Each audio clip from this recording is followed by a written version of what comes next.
مردہ عید پھر کس کو کہتے تھے ہمارے یہاں کہ مردوں کی عید، اور پھر کئی ایسے گھروں کو بھی دیکھا گیا ہے کہ جیسے کہ مردے کی عید کے نام پر تو پھر وہ کپڑے لاتے تھے، اور کپڑے لا کے جیسے کہ یہ جو ہمارے جو مرحوم تھے نا، یہ اس طرح کے کپڑے پہنتے تھے، تو عید کے طور پر وہ کپڑے عیدی کے طور پر، یہ مردہ عید کے طور پر دیے جائیں، تو اس کے بارے میں آپ کیا فرماتے ہیں؟ مردہ عید اسی لیے بولتے ہیں اس کو، عرفہ کرتے ہیں۔ ایک روایت فتح رضویہ شریف میں لکھی ہے، مومنین کی روحیں ہر شب جمعہ، روز عید،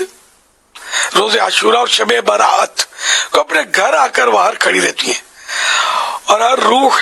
غمناک بلند آواز سے ندا کرتی ہے، پکار کر کہتی ہے کہ اے میرے گھر والو، اے میری اولاد، اے میرے قرابت دارو،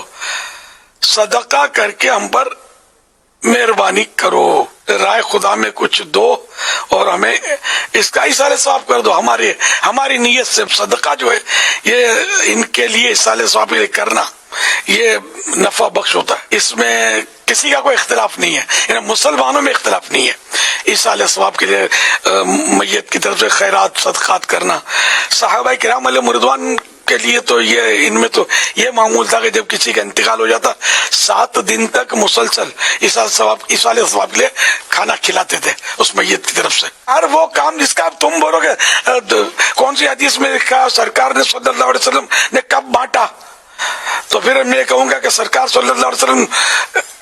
کہ تو بہت سارے ایسے معاملات ہیں جو اس وقت تھے اور اب وہ انداز تبدیل ہوا، تو اب کیا کہیں گے آپ؟ تو سرکار صلی اللہ علیہ وسلم جس کام سے منع نہیں فرمایا،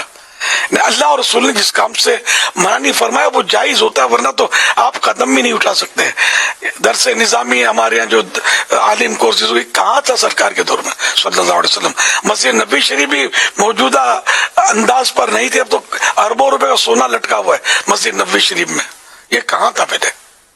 اور اتنی پکی اور عالی شان، دیکھنے میں خوبصورت اور رنگ روغن کتنا دیدہ سے بنائی ہوئی ہے، تو یہ سب کہاں تھا؟ مدرسے،